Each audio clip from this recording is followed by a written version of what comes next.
This is the Creative Minds podcast. So we're back with another episode of the Creative Minds podcast. Once again, thanks very much for all the support so far. With us being an independent podcast, any subscribes to the YouTube channel, any likes, any comments, any shares, always greatly appreciated.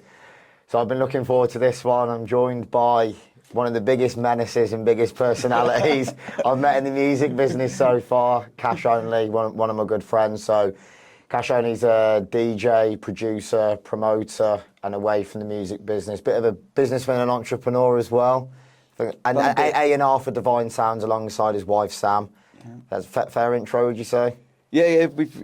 I've been in music a long time, 30 years, on and off. And there's pretty much nothing that I don't think that I haven't done, like in reality. And I appreciate the intro. Yeah. I mean, we've never had a proper night out, so to call me a menace. And word of mouth, mate. Word of mouth. What are you doing this weekend? do you want to come Malta? I would do. I'm in London Friday, Shoreditch. I'll probably be dead on Saturday, to be fair. After Drum Sheds and then Shoreditch to the Night League's new venue, I suspect I'll be a bit worse for wear. But yeah, first of all, thanks very much for coming on, mate. Really appreciate you you coming down from the nice neck of the woods that you're living in now. So how are you and how's everything going? It's I'm tired. I can imagine, mate. I've been saying that a lot lately, and I've had to reflect on it actually a few times. Like everyone, we see people, we're out and about. I'm at a festival, I'm at a club, I'm here, there, and everywhere, and like people are like, "Oh, you're right. How are you?" I was like, "Yeah, a bit tired." And I'm thinking to myself, we stop saying to people, "You're tired." People have often, they give anything to be on the road DJing, playing all around the world, and I should be a little bit more grateful, I think, at times, because, don't get me wrong, it is hard work on the road, but there's nothing better than turn up to a club and just playing to hundreds of people, thousands of people sometimes, there's no better feeling. But it's the end of the summer. It's been my busiest summer I've ever had. It's been 3 years of building since I've been back into music, and I'm feeling tired. But little after summer resolution: stop saying you're tired. Just say You've said it about 15 times, and let's go. But it has been. That is a reality, though, isn't it? I mean, I've never toured as a DJ, but when I went on tour a few years ago, at first, it is great because I went from doing mortgages to being on the road, and you think, Christ, can't believe this is actually my life. But the reality is, unless you're fully in it for the right reasons, which obviously you are, Sam is, your crew, it is grueling. In terms of the travelling alone is pretty intense. Obviously, the different time zones, the sleep deprivation. Obviously, there's the occasional party as well. It's not all glitz and glam like everyone makes it out to be. Yeah, it is hard work. I mean, even we talking about flights. I had to have an injection in my back last week. I'm 46 years old. I don't know how much longer I can do this for. In reality, I mean, I had to have a cortisone injection in my back because literally all them Jet 2s and Ryanairs, back-breaking flights. And it's nothing beats a Jet 2. Yeah, exactly. And then but also waking. You might play a club at 3 a.m, and then you'll end up getting on a plane at 6 or 7. I played for Todd Terry this year at Eden, and give me set time 12 o'clock, mint. Ace, flights at 8 a.m. Then I get a text a little bit later, I need you to play at 4:30 for me. I was like, oh no. But you have to remind yourself, if you're a DJ and you're into music and you want to do music, you've got to do what you're asked to do. Agreed. Until you're at a point in your career where you can potentially start calling a few shots, which I'm nowhere near, then be grateful for what you've been asked to do. Go there, smash it, do a good job, and get them to book you again. No, I totally agree. I think not tying everyone with the same brush. I think there's a few that are coming through now that are a little bit unrealistic with their expectations. You think, well, if you're being asked to play 10 to 11 p.m. and that's only to 20 people, or if you're being asked to close, you have to be prepared to play whatever set time you're given until, like you say, you've earned your stripes, you've built a big enough reputation, you're doing ridiculous amount of tickets, obviously, your Jamie Joneses, your Corollas, your Martinez brothers, because they're the headline talent, they can say, well, I'm playing the main slot, and it's built around them, so no. There's a massive chasm of difference, again, between those ticket sellers and other artists, and also DJ fees don't necessarily correlate to that as well. You could pay someone a couple of grand and think, oh, they'd be good for 100, 200 tickets. They might not be. But then you've got someone like the Jamie Joneses or Max Deans or whatever's that you're putting them on and you're selling out a party. So, yeah, for me, whether I open, close, play whatever time, I'm grateful to DJ to 3 people or grateful to DJ to 3,000 people. Yeah. I'm just blessed and grateful that someone's asked me to come and play for them. So, yeah, that's my motto. And, anyone that hasn't got that attitude in this day and age, being a DJ or wanting to, share what they love with people that have taken their time to come and see them play, then again, I strongly believe you have to be in this for the right reasons. Do it because you love music. Don't do it because you think it will look good on Instagram. Is what I keep saying. I think nowadays, for the most part, you'll get found out pretty quickly as well in terms of your attitude, your ego, and especially in the current climate, a lot of independent promoters that are, a lot of the time, they've got full-time jobs and they're reinvesting their money, putting on parties for the passion. And there's DJs out there, like you say, in terms of the fees that aren't correlating to tickets, they're getting paid probably far more than they're worth.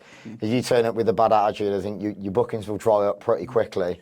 If you're not bringing your A game, which I know, like you said, it is hard to consistently keep delivering, but you're getting paid pretty decent for the most part. It's getting paid pretty decent money. Whether you're getting paid a couple £100 or whether you're getting paid 30 grand, as an artist, you've still got to be on your A game. From the minute you turn up, you can't turn up off your head like drunk, like rowdy, rude.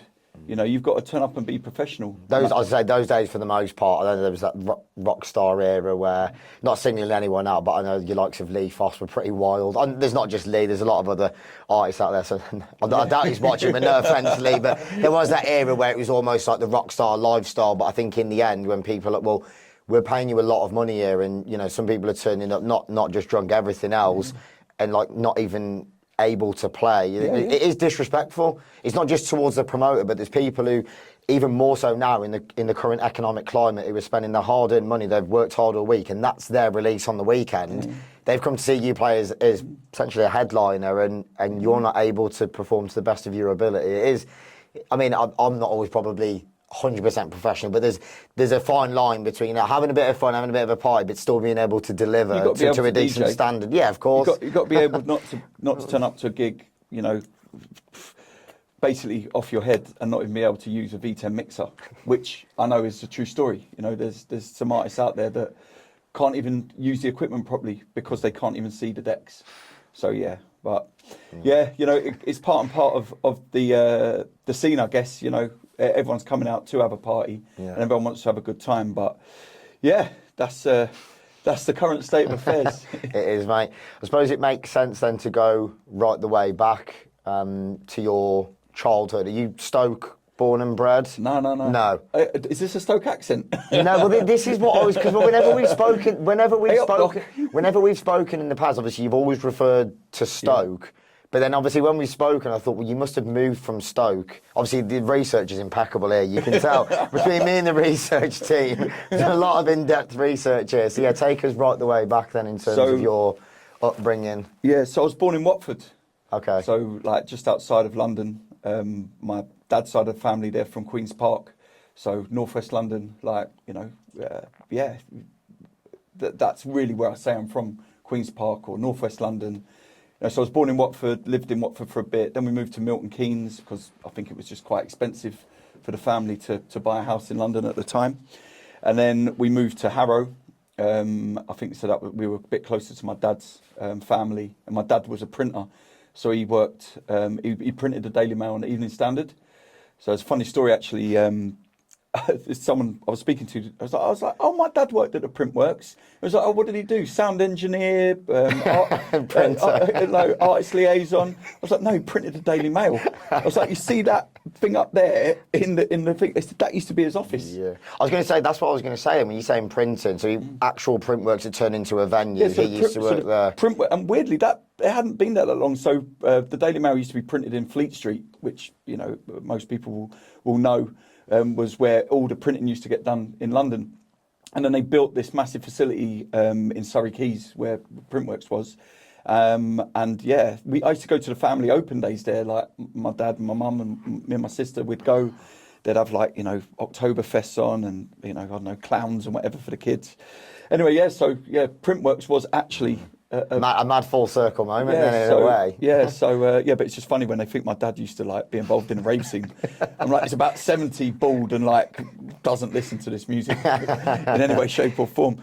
But yeah, so yeah, lived in Harrow. Spent a lot of time in Queen's Park. Used to, my nan was a very important person to me and my family. God bless her. She's not with us anymore. But yeah, I used to love going to see my nan at the weekends. And yeah, just as I was growing up, 13, 14, 15, probably didn't have the best of childhoods. A lot of that probably, self driven. Not necessarily, I wasn't like necessarily ill treated or abused by my family or anything, but I think I was probably quite a difficult child. Probably. Do you think though it's interesting? I've spoken to a few people that have come on it that have, like you said, they've gone on to achieve a lot in various different industries. Would you say that's almost because the kind of energy that you bring, especially like the education system and things like that, it was just you weren't able to channel your energy into certain ways, and that then I suppose when you're younger as well, it can make it quite difficult to be understood. Yeah, I think in so. A way. So I think what's good in today's age is that we understand that children learn differently. So when I was at school in the 80s, I mean, okay, well, let's even take it back. When my dad was at school in whenever it was, the 40s or 50s or whatever, if you didn't do as you're told, you got whacked. Yeah, you're getting backhanded hard. Chalk rubbers flying across the classroom. Yeah. When I was at school, you had to go to school, and that was it. Yeah. In today's day and age, the government and the Department of Education, I think, understand that every child learns differently. So some kids are a lot more vocational. Some kids just want to work. Some kids just really to sit them down and to tell them that you've got to do this written piece of maths it's just going to scramble their head and cause them to misbehave because they don't want to do it. I think I had to resit maths about 3 times. When I was doing A levels, I didn't turn up to my maths exam. So as I progressed from kind of 13 to 16, I was a bit naughty. Never really involved with any trouble with the police or anything, but I was definitely a naughty kid, and God knows how. Like my parents cope with me. I think they're quite proud of me now. Yeah. But yeah, I mean. Would you say probably similar to me in a way? Were you saying about your nan? Would you say your nan in a way kept you on track or not necessarily? I don't think anyone kept me on track, but I liked going to my nan's. Yeah. And I liked, bit of a safe haven. Yeah, a little bit. Yeah. And I liked to be around that. And my uncles were, I really looked up to my uncles as well, especially my Uncle John. I just used to love being around him. He'd go to the pub, there'd be gambling, playing poker. I think he was up to a bit of no good as well. He used to work at this car breakers, so like a scrapyard. And I just go with him one day and he'd just give me a hammer. He says, here's a hammer, just go around and smash the cars up. Just go around and smash these cars up, like really mental. Nice bit of work experience. Yeah, exactly. So, so I spent a lot of time around there. And then, like, when I was like 14, 15, I started to get interested in music. So back in the day, you couldn't just go on Spotify. Like now, I can go on my phone now and I can listen to music in about 20 different ways. TikTok, YouTube, Spotify, Apple Music, Facebook. I can listen to music in about 40 million different ways. Back then, if you wanted to listen to music, you had the radio and pirate radio, or you went to HMV and you bought CDs. Yeah, so... a moment that really, sparked off my music interest was Tupac. So I remember buying a Tupac CD. Then like I bought I think it was about 1995 or 96. I bought a CD, AWOL, A Way of Life. So that was a jungle CD. And that was like, what's this? I really like this. So completely different sounds. And then I got into heavy metal as well. So I was like I was going to like Metallica concerts and listening to Nirvana. I was interested in lots of different styles of music, but I was like very interested in that style of music for that period of time. Yeah. And then I'd move on to a different one. I've started listening to a lot of that again, especially, sadly, Ozzy Osbourne, Birmingham legend. Yeah. Started listening to a lot of Black Sabbath, then listening to, I think Limp Bizkit was one of the first albums I ever bought. And I think with you saying now, it's great that it's accessible, but I do miss that feeling because it was less accessible. You had to physically go down and, it was almost like, that album's ran out and it was like a bit of a race. I think, I'm trying to remember, I think the 50 Cent Massacre album was one of the first ones I bought, so I would have been about 7 or 8 at the time, and it was mad thinking like going to Tesco's. But I still remember physically like putting that album on the on the belt, and I do miss that feeling of physically actually going to it rather than everything just being digital and so easily accessible. And even from a DJ perspective, when I first started DJing 30 years ago, you know, go into get on the hunt for that bit of vinyl like under the counter. You know, driving around the different record shops, you know, I used to go to Uptown Records, Unity Records, Black Market Records, you know, go in there, collecting the flyers, seeing the DJs behind the counter, you know, people like Ray Keith and, you know, all these big name DJs, like, it's like, oh, what, you can actually see them, you know? And yeah, there was a lot more mystery to it and a lot more work had to go into finding those like cuts and then dub plates, you know? Nowadays, you just message someone and say, oh, I've seen you've got a new tune out, can you send it me? You know, and that's great because those tunes can become really popular on things like TikTok, etc. But equally, they're also quite disposable. I find myself sometimes asking someone for the same track 3 times because they would have sent it to me. I wouldn't have given it the time of day because I've been busy and I've got loads of other music I'm playing. And then all of a sudden hit them back up and be like, oh, can you send me that again? It's like, well, I've sent it, yeah. It's like, yeah, sorry, I've seen someone playing it now, so I won't play it. so yeah, and then just going back to, you know, my childhood, like things like tapes. So you maybe didn't even have tapes? No, I do remember tapes. I mean, I was born in 1994, so my old man was like a massive Barry White and Simply Red fan. So the motor he had probably like late 90s. He had cassette. He had the Simply Red album on cassette. So and again in London, you used to be able to go to like Wembley Market or these other places and get like tape packs and like individual. You used to be able to buy like a Mickey Finn tape for like £3, and like I'd have like Mickey Finn, Darren J, Brocky, you know, all them. So I was quite heavily into jungle for a bit. Goldie was saying on an interview not that long ago, he was like, where's our fucking royalties, mate? He goes, he goes, the amount of use it were recording our sets back in the day and selling them tapes. You think, mate, there's people that made a lot of dough off the back of but some equally, of them tapes. Even in today's age, we don't make a lot of money off of music unless we're going like national charts, you know. And even then, a record label's probably like, you know, signed it up in a way where you're still not going to earn mad money. But those tapes, if it wasn't for those tapes, then Goldie and these other DJs would never have got to where they've got to because it was promotion. Yeah. So, you know, I do about 100,000, 150,000 streams a month. You know, I make 0.03 pence or whatever it is off of each one. That's after the record labels had their cut. You know, I'm not doing it to make money. I'm doing it because for me to have, you know, over 100,000 people listen to my music just one time even, you know, is good for me in my career. So... yeah, so that's what people forget sometimes, isn't it? There becomes such an obsession and chasing of numbers. It's like, oh, I want. It's good to aspire to want more, but when it's like I want 500,000 streams, 1 million streams. But I think when you break it down, I think someone was saying it's like, you know, if you have 100 likes on an Instagram post, people think that's poor. But if you were in a room speaking to 100 people, 100 physical people is actually a lot. And I think rather than actually appreciating and like giving back to those who, even if it's one person or 100 people, is actually a lot more than you think. Your actual proper fan base, rather than passive consumers. You know, you could have 500,000 listeners, but how many of those are actually fully dialed into what you're doing? I've got 12,000 followers on Instagram. I've never bought a fake follower in my life, and I never would want to. You know, and that's been steadily growing. And I much prefer to have 12,000 people that solidly back me and want to see me and want to listen to my music than 300,000 fake followers that I can spend a couple of grand on getting.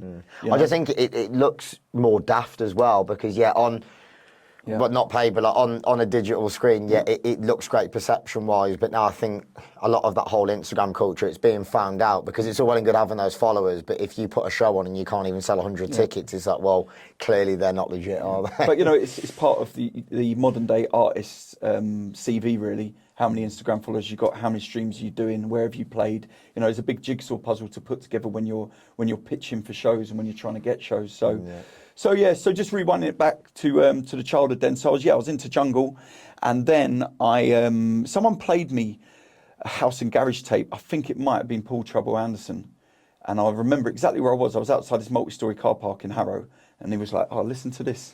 I listened to it. I was like, "What is this?" Like I was blown away. And that's it, you know, forget jungle, drum and bass. Like I like house and garage now, or UK underground garage.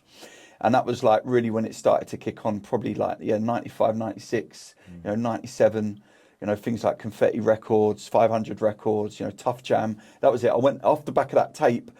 I then went to HMV and I bought Tough Jam Volume 1, and I listened to it on the bus on the way home. I think at that stage, CDs had started to come out. Yeah. So yeah, I was listening. I was like, Tough Jam. What is this, Matt Jam Lamont? I was going to say it's Matt Jam Lamont, isn't yeah, it? it's like Jam, it's like wow. Like, shows how good he is. Obviously, Sammy Vergie's just had him on a collaboration on his album, and that's what's nice is a lot of the younger generation that have had massive trajectories now, the likes of Sammy, but because they're very musically tuned in, they're paying homage and respect and bringing a lot. I think he did one with MJ Cole as well, didn't he, on the album? And that is nice to see, rather than it just being doing it with someone because they've got a massive social media presence and they've got a ghost producer. I don't know. These are actual proper musical artists who are amazing producers. Well, when you're doing that album, you always want to showcase like your give a true cross section of who you are as an artist. You're not just going to put 12 Sammy Vergie bangers on there, are you? You're going to explore some of your cultural and musical references across that. So yeah, to give homage to Matt Jam and Carl Tough Enough Brown, is incredible. I mean, the whole Tough Jam thing is a shame as well. I remember seeing Carl Tough Enough Brown play at Bagley's Warehouse 1999, 1998. And then shortly after he retired from DJing because I think he's Jehovah's Witness. So it's not Bit of a career change. Yeah, it's not appropriate to DJ if you're doing the work of God, I guess. So yeah, unfortunately, I think he's been offered some serious money to come out of retirement and play over the years, but yeah, fair play to him. He's following what he believes in. Yeah, that's true. And listen, there's a lot of money in the church as well, I'm sure. But I'm not saying he's done it for that reason. But yeah. So house and garage was my thing. And so when I was about 16, I got my first pair of decks, a rickety old set of belt drives, Newmarks or something. And just started collecting house and garage vinyl and learning to mix and learning to mix on belt drive decks back in the day. Wow, it's incredibly tough. These were so cheap. Yeah. We just started doing that and just started having people. I moved out of home at 16. Again, as I say, wasn't necessarily, I was just a bit of a madhead. But how was that moving at 16? Because I mean, even nowadays, that's quite daunting. So again, I think everyone learns and moves differently. For me, that worked for you. When I was in year 11, so I was born in September, so I was one of the oldest in my year. And back then, I mean, nowadays, to work while you're still at school, there's a lot of legal things around it. Like you can only do 16 hours a week, or even less than that, maybe. When I was young, at your 16th birthday, because you already had your national insurance card, you could go and get a job. So when I was 16 and I just started year 11, my final year of GCSEs, I went and got a job at McDonald's. Fair So play. yeah, I just wanted to earn money. I used to do 2 paper rounds, help I was on about 70 quid a week. Which back then is actually it was quite a lot of dough. Probably 200 quid a week now. Yeah. For what it is, delivering but I used to do probably an hour and a half, 2 hours of work before school every morning, 7 days a week. Yeah. Obviously while school. I genuinely think, I know, like you say, once again, coming back to the whole education system, some people, I've got an auntie who's a doctor, obviously for that, you have to do A-levels, probably 6 or 7 years of practicing medicine, university. But for me, even though I did A-levels, I loved working. As soon as I was 15, 16, I was hustling for jobs. I had 2 jobs when I was at college. And other than the financial side, actually having my own money and being able to support myself through college, I think it's one of the best things you can do. The earlier you can start working, it doesn't matter, like you say, whether it's McDonald's, whether it's a paper round, whatever it is. I think it's one of the best things you can do is. Yeah, you have to do what works for you. My kids, one of my daughter who's 21. I mean, she got all A stars pretty much, or there or thereabouts. My other daughter, been homeschooled since she was 8 or 9. Because she came home from school one day, told her mum that she was going to kill herself because she was being bullied, and so the mum took that seriously and we took her out of school. And don't get me wrong, that was a bit of a battle. And then we had COVID as well. But it was we've got a bit of a head start here. Yeah. But still, her homeschooling was it wasn't great at the beginning, but now she does. COVID was great actually because a lot of the kids that were homeschooled, other people went and developed their own online schools. So now my daughter, she's nearly 16. She's been doing homeschool for the last couple of years, and again, I used to think, it's a bit of a farce, really. It's just an expensive bill that I could do without. But bless her, she's doing a GCSEs now, and yeah, she's flying. Yeah, that's good. She's doing her handwriting, everything that she could do is amazing. And I think the point I'm trying to make is that, all kids learn differently. And as I say, I've got a really academic, clever daughter, and I've also got one that isn't academically clever, but she's far more streetwise than probably all the other kids. Yeah. You know, and then I've got a son who's just, you know, he's just happy-go-lucky. You know, he works for Amazon, delivers parcels. You know, he's happy. Yeah. Well, as happy as he can be, you know. This is a big thing as well. I think, especially nowadays with the noise around social media, it becomes quite toxic, especially with males. And mate, fair play to you. You've been successful in business, but that's what works for you. And there's some people now, it almost gets preached and forced on people that, oh, you're not successful unless you're an entrepreneur who's got millions in the bank. But that doesn't always necessarily make you happy. There's people I've met who've made millions, mate, they're not happy. They're not always happy. You know, they've got, you know, the nice cars, this and that, and then behind the scenes you speak to them and they're like a bit down. You think, mate, how are you down? But it's not always everything it's cracked up to be. And you meet other people, you know, they might have not disrespectfully, more of a simple job, but that works for them. That they're happy doing that, and there's nothing wrong with that at the end of the day. If that's what works for you, that's what makes you happy, then fuck all the external noise. It's about doing what's right for you in your life, I suppose. One thing I've learned, more money, more problems. You know, I try and live as a simple life as possible now. All right, I might have a Rolex on, but I'm sitting there in my Lululemon joggers and my Crocs. You know, I'm like, I wake up in the morning, I'm grateful to just know what I'm having for breakfast. You know, that's it. Play a bit of golf, do a bit of music, play a bit of paddle, you know, go on holiday. You know, enjoying the simple things sometimes. Just enjoy, honestly, like, you know, yeah. So, anyway, so where were we? So how did you get on? Sorry to interrupt. When, in terms of finishing school, obviously with you saying you were working, did you just go literally straight into work? Well, so I was working. I was working at McDonald's. So I was working probably four nights a week. Yeah. What about after that going on? So I was working in year 11. So I was working 4 or 5 nights a week, and then I went and got a job as a pizza boy as well. So I was probably working 6 or 7 days a week. You know, and I was getting my paycheck. Oh yeah, I'll go and buy that Versace coat, or I'll go and buy them records, or like, you know, can we get a better set of decks or whatever? It was just all about earning money for me, and I was on £3.15 an hour. Like, you know, it wasn't a lot of dough. I had to work a lot to do that, but I just enjoyed it. You know, I liked the social aspect of it as well, and I liked, you know, the feeling of working at McDonald's and like just smashing a record hour out on the till, and you know, just being. I got a buzz off of that, you know. So yeah, I did that. And in terms of school, yeah, by the time it got to GCSEs, I was like, yeah. When I was sick, I used to smoke a lot of weed when I was 16. I've heard that a few times on this podcast. Yeah. So yeah, when I was 6, that was it. It's like my most important thing for like, we used to when I was a pizza boy, so we go out and like deliver pizzas, and we'd get like £4 an hour or whatever for that. But then you always got a tenner a night tips. You'd always get, because everyone's paying cash back then. 10 bags straight away. So straight away, as soon as 11 o'clock come, call it on, let's buy a draw. And because we worked in Domino's, we got a free pizza to This take is what home. I was going to say. Surely you work in the best industry when you've got the munchies after a few So it's like, suits. right, I've grafted all night, right, let's bun a zoo and fucking get the Domino's on order. Well, I've got a free Domino's, I don't think they need to order it. Brilliant. So yeah, and then like go to sleep. Living the dream, mate, to be fair. 4 in the morning, and then wake up at like 9 in the morning, like I've still got pizza for breakfast.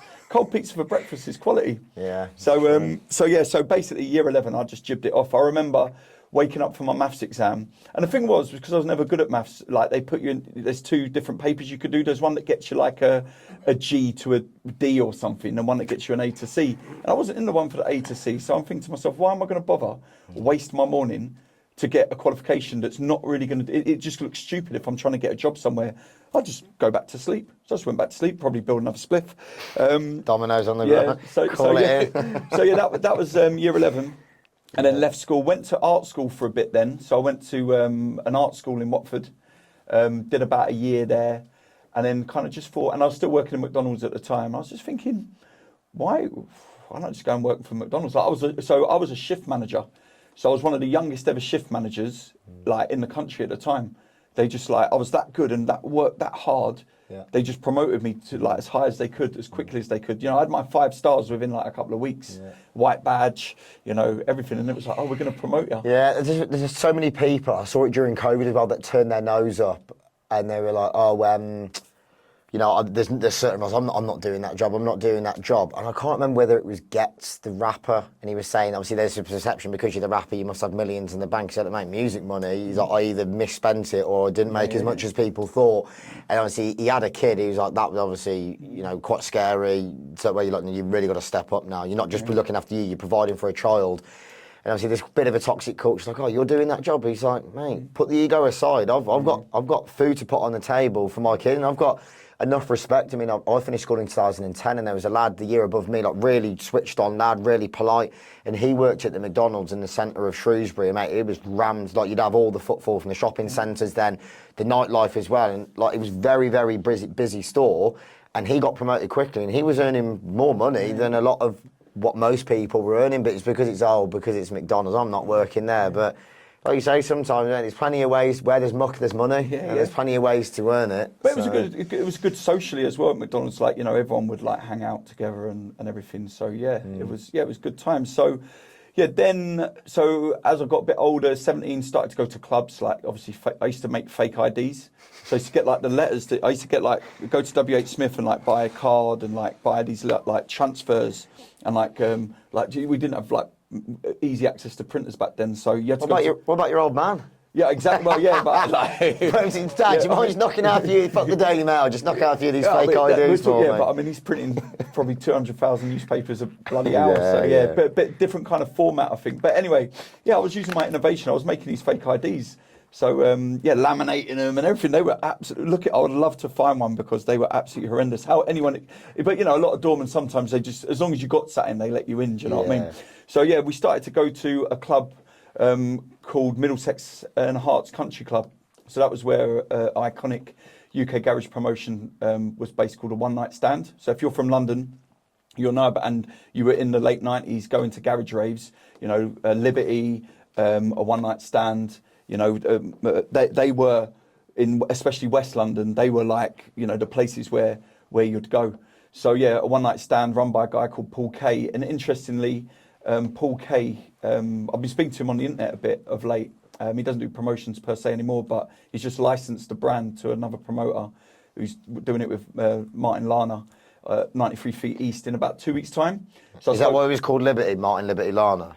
Well, have I just got completely No, I mixed think the up night there? was called Liberty, and Martin Lana ran it. So I guess he just called everyone. The name called him caught Martin on. Liberty Yeah, Lana. that's fair. I've come across his name when you said Liberty. I put the two and two together, and I thought, was it connected? So Paul Kay, I'm really excited to meet up with him. The wife's actually DJing at Warehouse Project on the same night, but I've been invited to go down. A lot of all the old garage guys are there, like a load of my mates are there. So I'm just going to go show my face and then get the train up to Manchester and catch Sam playing at Warehouse as well. But that was a real pivotal moment for me to actually go into a club, and again to hear music like playing, remember it, and go to the record shop on the Monday and try and find it. That's what I'm saying, like to have that physical piece of vinyl and to put that graft and effort into buying something that really meant something to you is totally different to, I've got the WAV file of this new track from blah blah blah, you know. So the hustle was a lot stronger back then, and it cost a lot more money. It was £7-8 a record, which, you know, in today's money probably 15 quid, 20 quid a record, you know. So One Night Stand, and then as I say, I was living on my own. I was just working, kind of jibbed. I've just got rid of college. I just couldn't be bothered with it. We just used to go and smoke loads of weed anyway, so I was just like, I'm just recurring theme here for a good few years. I don't smoke weed anymore. Bloody hell, I had some of them gummies not so long ago. Flipping. Knock your head off, mate. Jesus Christ. Well, in fact, there's a funny story. So, a couple of years ago, the wife come back from LA, and weed's legal there. So, as part of her rider or whatever, or some gifts, someone left her some cannabis sweets. Anyway, so she's come back from where she is. I'm downstairs pottering around. I've given up vaping at the time, so I was like just eating everything in the house. Anyway, she's asked me to get something from her case, like hair straighteners or whatever. And anyway, so I'm like, I found this packet of sweets. So I'm just like walking around the house eating them. I'm thinking, right, and this is a big bag, a big bag of sweets. And in my mind, at this moment in time, they are just sweets. I was walking around the house eating them, and like, I think they just taste a bit fucking funny, these. Anyway, so I'm like just a fat pig anyway, so I eat everything. So I'm eating these sweets. Anyway, so I go and sit down at my laptop, just about to plug in to do some work, sit there, and all of a sudden, whoom. I bet that come up was heavy. And I'm like, no, but I didn't think, I was confused. I thought I was dying. I thought something was happening. And so I'm sitting there, and all of a sudden it's dawned on me, I was like, fuck, the fucking cannabis sweets. So I've run downstairs, found the packet. I'm like, oh my The God. milligram in there. I bet you were hitting Joey Diaz levels. Mate, I'd every single last sweet, right? Anyway, so I'm run upstairs. I'm being sick in the toilet. She's got to go to another gig now. I think in Ireland or. See you, babe. All the best. So I'm like, you can't leave me. You can't leave me. I'm just like Gripping on. lying there, just like absolutely dying. And I'm gutted because I was going to go and play golf in the afternoon. I was like, oh no, I can't play golf now. That would have been a belter Yeah. watching you try mate. and swing that club. Mate, yeah. So anyway, I've that's a bit of a bad story with them. So anyway, good news is I don't smoke weed anymore, as we can tell. Don't eat sweets. Yeah, don't eat sweets that are not no, yours. Don't even eat. Greed. Yeah. Karma of greed will come back and get you. We're married, so whatever hers is mine. Yeah, Apparently. true. Anyway, so I'm about 17 now, and I've bought a motorbike because I needed to get to work. And while I was working at McDonald's, ironically, I went to a first aid course that was on somewhere by King's Cross.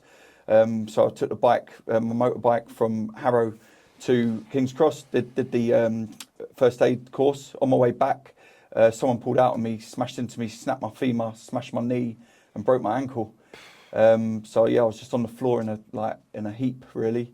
Ambulance come, went to the hospital, and yeah, nearly lost my leg basically. Like the femur, if you snap your femur, I think there's a strong percentage that you're going to die because it's the biggest bone in the body. Oh, wow. Like you've got to hit it with some impact to break it. So yeah, ended up in hospital. They're like, right, who can we call? I was like, yeah, call my mum. And I gave, this is how the brain works. So I gave a phone number for when I was 8 or something. And a phone number doesn't exist anymore. But she was like, what number did you? Because I was like, where's my mum? And it was like, yeah, you've been giving us this phone number. And then as I was coming round from obviously the shop, I was like, I don't even know that. And mum was like, that was your phone number when you were a baby, basically. Mad, isn't it? The brain works. I was bedridden for a month. I had to have a pin put through my ankle and a weight hanging off the end to pull it because obviously the whole leg contracted. In total, I had about 7 operations, I think.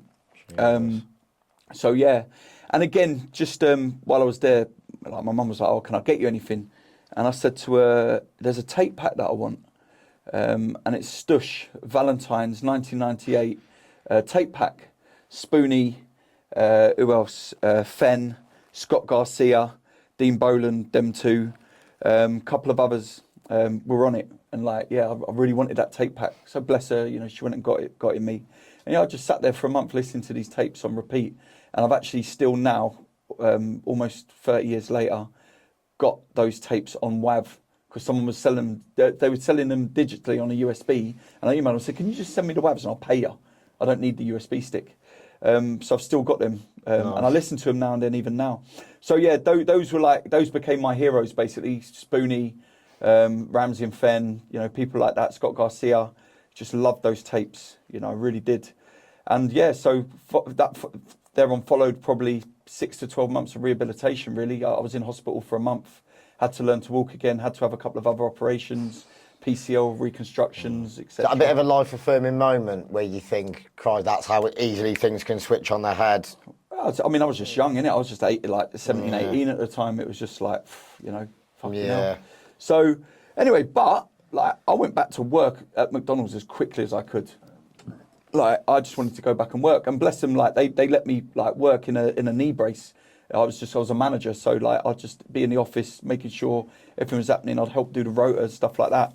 So yeah, I did that, and then got back. I was about 18 then, and then on a night out with some people from McDonald's, I met a girl from Stoke. This is how I ended up in Stoke. This is what I was going to say. Yeah, so yeah. The non-existent Stoke accent. So when I was about 18, I was only 18 years off then. Yeah. So I met this girl, and at the time I was 18. I think she was 28, and it was older woman, lovely. So yeah, so hit off with her, and anyway, I ended up moving to Stoke, and my first house in Stoke was 28 quid a week, above a crack den. And brothel, but she was a prostitute that smoked loads of crack and took heroin, I'm sure. And opposite one of the roughest pubs you've ever seen, next to a traveller's site and behind a graveyard. Jesus. A terraced house. Is that why it's 28 quid a week? Yeah, a terraced house in Stoke at that time was 10 grand. Yeah. So like, you know, I think they're only about 18 grand now. Yeah, I was gonna say, I'm sure we'll come on to it. Is obviously I've been to Stoke a few times, and obviously I know there's is it Eddie Hall, the body? Yeah. Obviously he's probably one of the most famous people ever. And Slash from Stoke. Oh, from Guns N' Roses. Yeah. I didn't And realise. Lemmy from Motorhead. No way. Yeah, so Didn't realise it's quite a that. few. Robbie Williams. Yeah. Oh yeah, Robbie Williams, of course. Anthea Turner, is from I think. Stoke. Yeah. But yeah, it's interesting. I mean, you've painted a pretty colourful picture there, even in my head, of your first gaff. How were the years in Stoke? How many years did you stay there for? I only moved away a few years ago. I mean, when anyone asks me where I'm from, like, I will say I'm from Queen's Park, but in my heart, I'm from Stoke-on-Trent. And even this morning, so it's funny, someone's messaged me on Instagram, please play this song on the boat at Malta at Defected. And I sent back a message saying, only if you wear a Stoke City top, because they're saying it up the Stoke and whatever. Yeah. So then she texted me a screenshot of her talking to her mate 2 days ago saying, can you get your fella to get us a Stoke City top? We're going to wear them on the boat and get behind the decks. Brilliant. So, you know, for me, and I'm quite proud of, you know, coming from Stoke, and Stoke-on-Trent really was one of the epicenters of dance and house music, you know, the rave scene back in the day, you know, places like Entropy and Shelley's, you know, all these things, they were very iconic places where Sasha, Carl Cox, Groove Rider, you know, they were the place where they really cut their teeth, I think, you know, and it was the middle of the country. Stoke-on-Trent, I always tell people, is the middle of the universe, but the middle of England, basically. Yeah. You know, it's so easy to commute to and get to, well, not when the M6 is fucked, but, you know, it's in the middle of the universe as far as I'm concerned. And yeah, it has, and when I moved there, so my dad laughed. He says, you've moved from Harrow, one of the most affluent places in the UK. When you said Harrow, I was thinking it was the private school. Everyone thinks of the private. Yeah, but listen, we had no carpet on our stairs when I was a kid. Like, we didn't have a lot of money. You know, I had presents from the charity shop one Christmas. Like, you know, so we you know, my dad just worked as a printer. My mum worked like in doing car rental. Like, you know, we didn't have a lot, honestly. So yeah, we moved to I moved to Stoke-on-Trent, and my dad was like, you've gone from the top 10 best places to live in the UK to the bottom 10 worst places to live. So I was like, yeah, well, you know, I'm happy, aren't I? This is it. I was going to say, sometimes the salt of the earth places are a bit more rough and ready. I actually prefer those because the people, they're actually more hospitable sometimes than some of the more affluent areas. People up north. So one big thing is, so like when you're driving in London, no one lets you out. Everyone's just horrible. When you're up in Stoke, it was, cheers, Doc. Nice one, thank you know, just everything's all blessed, you know. But yeah, so that you're right in many ways. But yeah, Stoke-on-Trent when I moved there was it was the 16th most deprived place in the UK. What year did you move there? Sorry, roughly. It would have been probably about 2000, something like that. So yeah, it would have been about 20. Yeah, about 20. When did you start to see the change? Obviously, we were discussing before the podcast. Obviously, I've been fortunate enough. One of the lads that I work with supported Sasha in Nottingham. Obviously, mate, he's like the messiah, like not just of progressive house, but just electronic music. He's been a legend since as far back as the likes of Carl Cox. Obviously, still very much at the top of his game now. So when did you start to see, sadly, a bit more of a negative cultural shift where Stoke started to take a bit of a dip in terms of the nightlife? Because I know, sadly, it's probably not what it once used to be. Yeah, so when I got to Stoke, so things like the rave scene, like where Shelley's was, which is very iconic, which most people my age from the Midlands will have been to or heard of, you know, that had already kind of finished. But there was places like the Void and the Place. So the Place was a very iconic venue for black music. So it had a big soul night, a bit like Mr. Smith's in Warrington. Again, like, you know, if you wanted to go to that kind of night, you know, the Place on a Saturday with Trevor M DJing would be played somewhere that you'd go. So yeah, we had a strong bar, and we had strong, like, you know, club scene. We had a nice strip, you know, we had a Luminar venue, and blah blah blah. But you know, I mean, I'll come back to that. But how I got involved in music properly as a promoter was I'd moved to Stoke, and obviously I'm playing garage, and at this stage as well, because of my crash, I started to get a little bit of money for it. I got a little bit of compensation, so I ended up getting about 70 grand in the end, which at the time was a lot of money, but in reality, you know, I'd much prefer not to have had that crash because you know, I still struggle a bit now with you know with my leg and whatever. But yeah, so I moved up there and I bought a pair of 1210s. So I was like, oh, I've got a proper set of decks now. I can DJ. The friendly prostitute downstairs did not appreciate the bass lines, and I remember one day like there was massive banging at the door downstairs because there was 2 flats. I'm going to say surely she's used to Well, good banging. yeah, She didn't appreciate that one. banging or bagging. But yeah, so then I went downstairs, opened my door, and there was all these knife marks in my door. I was like, yeah, bloody hell, I need to get out of here at some stage. Jeez. So anyway, so I bought a set of decks and. Somehow like I got involved in starting to do a few like pop-up like 200 cap community centre gigs like garage and R&B because it was predominantly hard house and stuff like that. Like Lisa Lashes used to be quite popular. Yeah, Lisa around Lashes there. would play all the time. Yeah. Tidy and all that would do a night there. Golden was the big night in Stoke at the time when I was there. So yeah, and they had like John 00 Fleming and all those kind of. It's interesting how Lisa, since Hannah Ling's fully broken through, she's brought Lisa back through, obviously paying homage once again to the OGs of that sound, which it is nice. Yeah, I'm sure she did a festival, didn't she, in Dundee, and took sold Lisa it out up. in night. Yeah. Didn't she set up a bar that's like the Highlander? So Hannah Lang, she used to DJ in the Highlander in San Ann, in San Ann. yeah. And I think at this festival that you're talking about that sold out in like an hour or something, they actually recreated it as like the bar, which is pretty cool. It's nice to see someone like that who comes from like a humble background. I'm sure she was a dental nurse for years. She was doing nothing. Through. But again, a bit like the wife. She went to IB for many, many years ago, grafted, DJ'd 6 nights a week, gave out flyers in the street. Serious graft that is. It's no joke. Those seasons, and especially like a lot of the time, the accommodation that you're living in, and like the sleep deprivation, you're sacrificing a lot, man. Like mentally, physically, family relationships, work. It's no joke. Not everyone cuts it. No. I got my cousin to go over there just before all the immigration, the EU things changed where British people couldn't work there. I said, mate, just go there and work, have a party. If you finish uni, go and have a good time for a summer. He lasted a month, had a nice holiday, and come back. So it's not for everyone, I know it's happened to plenty of people, but yeah. Anyway, so I was like this guy that started to put these small parties on in Stoke, and then the guy that owned the club that was called The Void, which is now a car park. It hosted these big house nights, but it was starting like to decline. So they weren't as busy. I think someone died in there. There was some other stuff going on, etc. And he reached out to me. He says, "I want to get hold of this kid. I've heard this kid can do some more like R&B nights."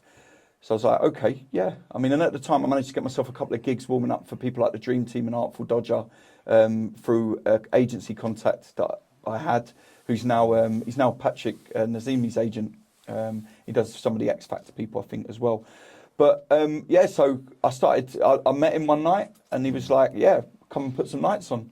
So yeah, we started to do some nights with Tim Westwood. Not sure we can say his name anymore. I just don't know where we're at with Westwood, but I'm going to say it anyway. Yeah, so then it's part of the story. Yeah, back then, it wasn't like you were booking him in 2023. I wasn't going back to any hotel rooms with him, put it that way. And then, Trevor Nelson and people like that. So I was putting on, we had a night, we called it Strictly Urban.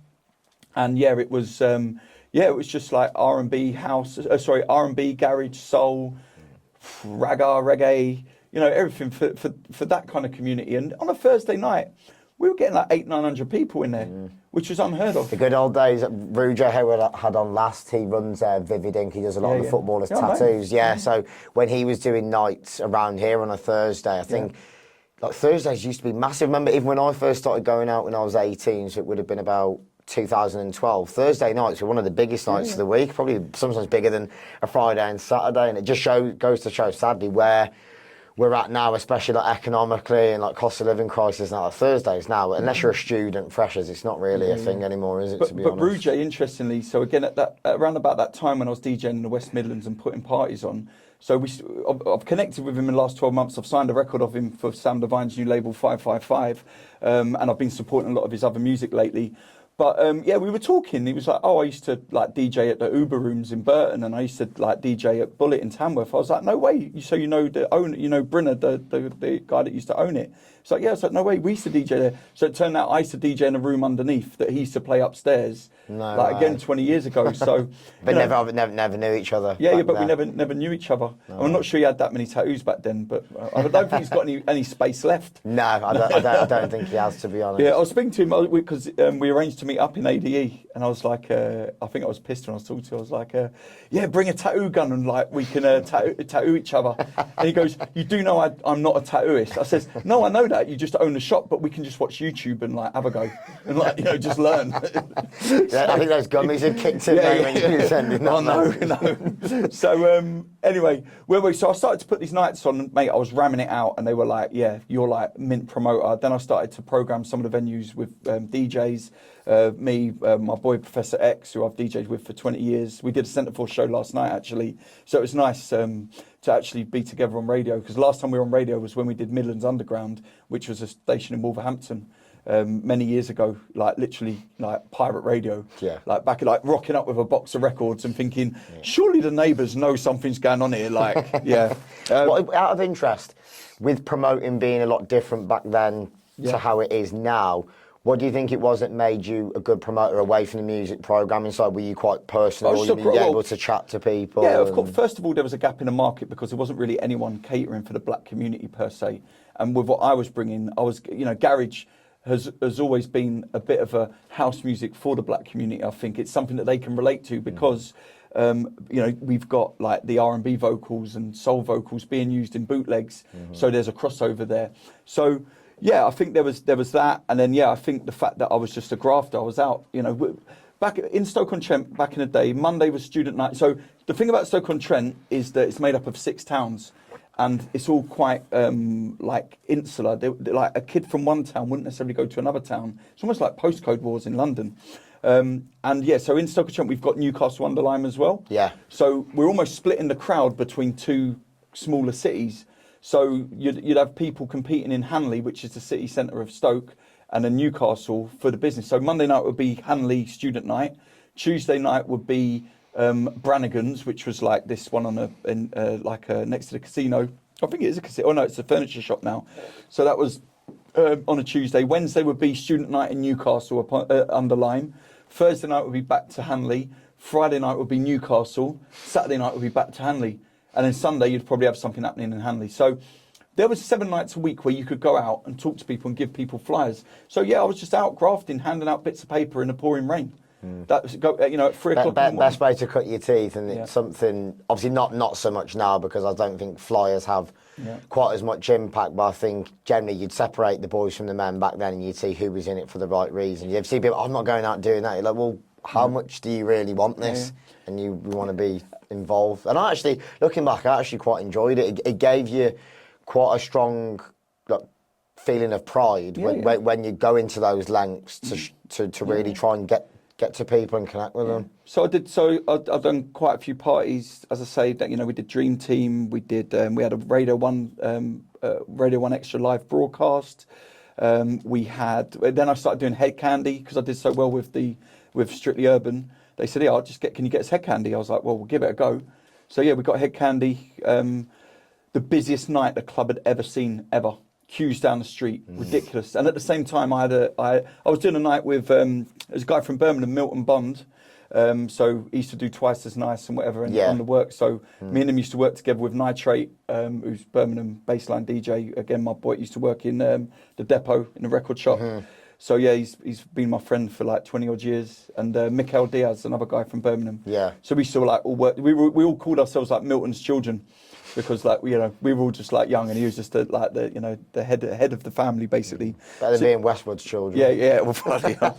So we done this big. Keep night. that in. I'm not giving a shit. Keeping it. I said it, not Matt. So we did Head Candy at Fluid, busiest night it's ever had, and then we did Night of Creation, Heartless Crew, Chris Goldfinger, blah blah blah, and like at the end I was just like It was just mad. Like we must have done like 70 or 100 grand in one night or something with tickets and the bar and everything, which again was a lot of money back then. So, I always say no one had ever done that in Stoke. Put on the biggest house night and put on simultaneously put on the biggest urban night. How did you figure out back then? Because, you know, in terms of sourcing talent now, obviously, yeah, you can have an ear and an eye for talent. Yeah. But a lot of it now is, you know, you'll get feedback in terms of, you know, you put an engagement poll on Instagram, who do you want to see? And obviously you have to go with your gut. If you know music, you can judge who's going to sell tickets, who's going to connect well with the crowd. But how did you go about it back then? Was it just literally you just use your instinct and initiative and you're just like, they're probably the ones that are going to sell tickets? Yeah, it was pretty much people that were, you know, known on the circuit, and it was always hard to translate a London DJ up north. You know, the further north you go as a London-based DJ, the more difficult it gets, I think, to translate that sound. You know, and then likewise from up north, you know, like Hannah Lang playing in the middle of London. I have this discussion all the time, especially when it comes to artist fees. The wife, Sam Devine, you know, she'll get 10, 15 grand a show, easy peasy. I mean, we don't go out for anything. I say we, she. It doesn't go out for any. There's not worth going out for less than that, you know. But when you're talking about territories like in the Far East, where, you know, they haven't got the budgets, or again, it's harder for your name to cut through, and places even like America, like breaking America, even, you know, me, Low Stepper and Sam, we talk about this all the time. You know, they go to America, they go and smash it out the park, but like, when's it going to change? You know, the people that people listen to in America is totally different to what people listen to. Yeah, that's what's interesting. See, Chris Lorenzo's from Birmingham, and I think he realised in the end his sound was connecting far more with the North American crowd. Moved to LA, and obviously he can absolutely fly in. And I'm sure he came back for a show with, I think it was with Chris Lake at Drum Sheds, and obviously with his family still being from Birmingham. And I totally respect it. You know, nothing against Chris. He was decent enough, I think. Less than 2 years ago, he came back and he did the Warehouse, which was 500 cap, whereas in America, he's probably doing 10, 15,000 tickets. It's absolutely insane. And that's why I can actually understand why economically, you know, in terms of rather than travelling back and forth, you can actually tour every state in America and you barely even have to leave the country, and you're going to earn far more money, and it's a lot easier doing that. So. Low Stepper come back last week, and he just, you know, he posted, like, he completed to us, sent him a message, says, "Oh, come back with £3.40 and a tax bill," because that is literally what a lot of these artists, and Will's not, Low Stepper's not on shit money. No, he's on good, it's 20% withholding tax straight away, isn't it? Depends on the state. Some states it's 40%. So this is what we're saying. You can go to America. So when Sam will always fly business, like when she's going long haul, right? You know, you can't, number one house DJ in the world. You know, you're not going to fly economy to wherever. Do you know what I mean? And she's, you know, she needs to look after herself as well, as we talked about with the grueling levels of touring. You know, business class seats to America now, you're $4 or $5 grand in.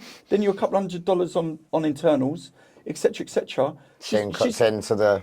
She's going away for 3 weeks in a couple of weeks' time, and we broke it all down. And by the time she's finished for being away from home, whereas she would normally get 10 to 15 grand in Europe, you know, she's coming back with like about 6 grand. That's it. Like, and so I'm saying to her, what's the point in going? Surely there's in all of the, you know, 8 billion people that live in the world, like surely there's enough people in other territories that we can exploit. Or you know what? Have 3 weeks off because you deserve it. Because she's doing Ibiza tonight, Milton Keynes tomorrow, and then 2 shows in Malta. 4 shows in 5 days. Yeah, it's a lot. You know, after 3 weeks off, don't go to America. Oh, but you know, then maybe I won't get booked in other places. But you know, fuck them. Who cares? Yeah. You know, you two, both her and Low Stepper, are too long in the tooth to be worrying about breaking America. Yeah. You know, and as we said, you know, see where your sound connects. Yeah, I think as well, you probably have to agree, Sam. I think when you become so like emotionally invested, which I bet anyone who's actually passionate, they still want to be able to give back. And I suppose now, because it's become such a globalised business, obviously, I know Sam and Will do well in America. Obviously, there's a big presence with Defected, obviously, worldwide. Yeah, but it's not as strong as what you'd think. No. You know, I mean, Tool Room's a lot stronger in America. I didn't realise that. But yeah, Defected really, they obviously they do great parties, don't get me wrong, worldwide. You know, it's such a strong brand. But, you know, it's hard to cut through that. You know, like, look, I went to John when we got married in Vegas. We went to see John Summit. I was going to say, John. Yeah. I've got a funny story about John Summit, but I can't say it on camera. I think you have told me in I've told you. confidence before. Let's put it this way. At 42 years of age, it was the first time that I had tried something. I won't be trying it again. And yeah, anyway, so we went to see John, and like, mate, he must be on like 250 grand a show. Yeah, I'm sure they were saying a few years ago in Chicago, Spy Bar, he was struggling to get $500 a gig. Obviously, fair play. Obviously, we had Ranger Truco the other day, who's part of obviously the Metatone guys. I've got a lot of love and respect for obviously Holt, Parker, Andrew. They've got a great team, and fair play. Obviously, John's a workhorse, but what they've built there, I mean, it's only really the last 4 or 5 years post COVID. 3 years, I'd say. Yeah, because 3 years ago we were sitting on a step in San Antonio Bay. Mad, like, isn't it? Just whatever. Now he's like selling out Madison Square Gardens. Yeah. John Summit, again, look at the audience in America. But again, John Summit comes to Europe and John Summit comes to London. Slightly different kettle of fish. Don't get me wrong, he's still going to be good for a few thousand tickets. Yeah. But it's not Coco compared to Madison Square Gardens. It's completely different. Isn't it? It's totally different. So anyway, back to the story. So we're in Stoke, and I was doing these nights, and again, I started to see the nightlife decline then, and because the two cities were competing against each other, Newcastle up under Lyme and Hanley, that really had an impact. And it's put it this way, 20 years on, Hanley doesn't really have any nightclubs. I think it's got one, or people keep trying to reopen the old ones or whatever. They had a Chicago Rock, is it? Chicago Rock, a Walkabout, a Luminar venue, Liquid. There was 4, 5, 6 other independents. There's a few thousand people out on a Saturday night, let alone a Thursday. That's the thing. I know that the climate change post-COVID, but we were discussing earlier on, I mean, my uncle who lives in Newcastle, he does like a lot of economic regeneration schemes with like Newcastle, Middlesbrough, Sunderland, Hull. And obviously it's like the further north you go, it just seems to have been more economically deprived over the years. And it's not a coincidence then, the less job opportunities there are, the less housing you keep depriving things. Obviously it's going to have a knock-on effect on the nightlife, because if people haven't got money, they haven't got the luxury of being able to go out and enjoy themselves. I think it's kind of wider than that, because I always believe in that, like, you say to someone, do you want to come here? It's like, I haven't got the money. It's like, listen, if you want to go somewhere, you'll always find the money to get somewhere. And it's not that you haven't got the money, it's that you're just not prepared to spend that level of money, however much or less it is, on that experience. This is what I was going to say as well, is people are sometimes quick to say, people are quick to support Drake more than their own mates. It's like, but there's a big difference between doing a 200 cap show with a shoddy sound system, poor production, than going to watch Drake, and especially in the current climate, getting more bang for your buck. You're seeing one of the best artists in the world, the production's next level. It's like one of the most amazing lifetime experiences. Like, it's nothing personal, it's just that, like you say, experience-wise, you probably are going to be more picky about where you invest your money. Yeah, 100%. But I think the real pivotal thing for me, which has made the nightlife scene decline and make it a lot harder for promoters to do stuff, was a couple of things. So first of all, if you think about when you used to go out as in 18, 20, 21, why did you go out? First of all, went out to pull birds. Yeah? Well, you know what? I don't need to do that anymore, because I can go on my phone and go on Tinder, Hinge, Raya, Bumble, Instagram, if I want to get right seedy. There's all sorts of things I can go. Street. Viva Street, yeah, if you want to get really seedy. You're waiting for me Viva to shop Street. that. I don't work. I was going Medellin in January. Oh God, yeah, I'm coming. I'll leave the Rolex.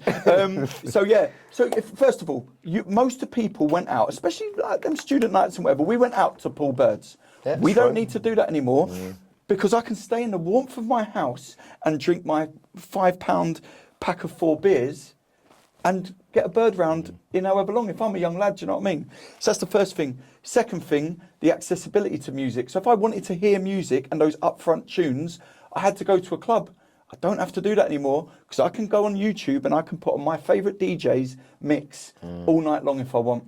Or I can go on Spotify, or I can go on Apple Music, or I can go on Mixcloud, or I can go on DAB. Yeah. So that's another reason. So if you were going out for music or for birds, then you don't need to anymore. So that's another reason. Then you've got things like Sky TV and home cinema systems and stuff like that. You're almost in your own nightclub. Yeah. I mean, I've got Void sound system in my house. That's like, that's a bit OTT. I don't think there's many people with that. But some of these sound bars now, we were watching the programme the other day, the whole house was shaking. Yeah. So I think all these things have contributed I mean, I think most people, if you ask them honestly, are lazy. Do you want to go out? I'd rather just fucking lie in bed. Yeah. Do you know what I mean? Because I would. Maybe not so much in my 20s, but if you're giving someone an option to get everything that you used to get out of a nightclub experience in your house, then why not? So I think that's had a steady impact on the decline of people wanting to go out clubbing. The other thing is that the kind of super venues or the bigger venues, like Warehouse Project, for example, people in Stoke, okay, why am I going to see, I don't know, WAF or whoever in the Sugar Mill in Hanley with 300 people that I've seen about 1 million times? Why don't I just book a 50 quid hotel room and get a 20 quid ticket to a massive warehouse for a crazy experience that I haven't experienced before? You know, you're going to go and do that, aren't you? Why are you going to go to Hanley? No, I agree. When you can go to I do agree. Warehouse Project, when it's taking 10,000 people, however many, 15,000 people now, however many people it's doing, is sucking from all those satellite towns. 100%. Like, so, you know, even Birmingham, like Birmingham's probably the furthest someone would think, oh, this is where, to be honest, we are quite fortunate that there is certain events where I know obviously you have Paradise in a few weeks, Jamie Jones, obviously there's Next Up, there was Josh Baker's You and Me. That Josh Baker one the other day, for example, flipping ink. I must have got asked about 30 times, can I get guest list for it? And you know what? Someone, I did, it was my daughter's brother, so I did want to sort him out if I could. And I'm like, looking through the list, I don't know a single DJ on there to ask, so I can't get you in, sorry mate. But the amount of people that are asking to go to that, and I hadn't even heard of it. It's not my music. But, and then the biggest joke is, I spoke to 2 or 3 people after, and they were like, oh, Josh Baker was shit. Or like, oh yeah, Max Dean wasn't very good. So it's like all these people going there because it's cool to go and see them. It's the bandwagon effect now. Obviously, you know, players I get on well with Josh, get on well with Max, but I think there is definitely this bandwagon effect, TikTok culture. So but are you going there because you actually really like the music, or is it because every other man and his dog? It's a trendy place to go. It's a trend. But that's the art of promotion, and don't get, both of them artists that we've mentioned there are solid artists as well. Yeah. They're solid at what they're doing, and they present well, and they look the part. You know, if I was in my 20s, there would probably be DJs that I'd want to go and see. You know, and they're smashing it, especially in America as well. What Max Dean's doing, they're killing it in America. Yeah. So again, that sounds connecting over there. So, yeah, I take my hat off to them. But you know, all of these things had an impact. I think we have to consider these things before we start to consider the economic disadvantage of Stoke-on-Trent, which is the 16th most, or was. I mean, at the time when I moved to Stoke, we had 5 or 6 BNP councillors. You know, what is that? Quite right wing, isn't it? Oh yeah, I mean, I think it's just people who didn't. Stoke-on-Trent's problem is that it's called the Potteries, so it was the epicenter of the pottery industry. Yeah. But again, over the years, the potteries have closed down because it's been farmed out to India and Pakistan and China and whatever for them to, because they can say, listen, we can manufacture these pots a lot cheaper than you can in England. Our energy costs are nothing. More efficient. Your energy, do you know what I mean? Yeah. So now in Stoke-on-Trent, the whole pottery industry's kind of finished. And then also Stoke-on-Trent also had a big steelworks. So it lost 2 massive, and I think there's I don't know if it's still there, but Michelin had a big plant there as well.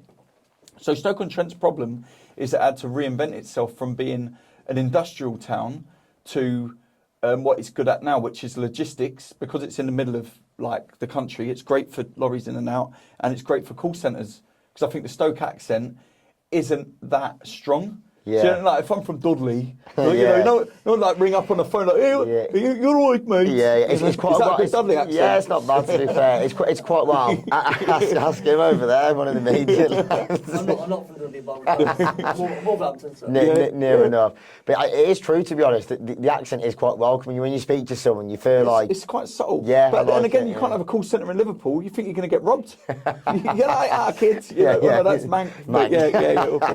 Yeah. Anyway, so Stoke-on-Trent had to reinvent itself, and it's undergone a huge amount of regeneration, which has been really positive for the city.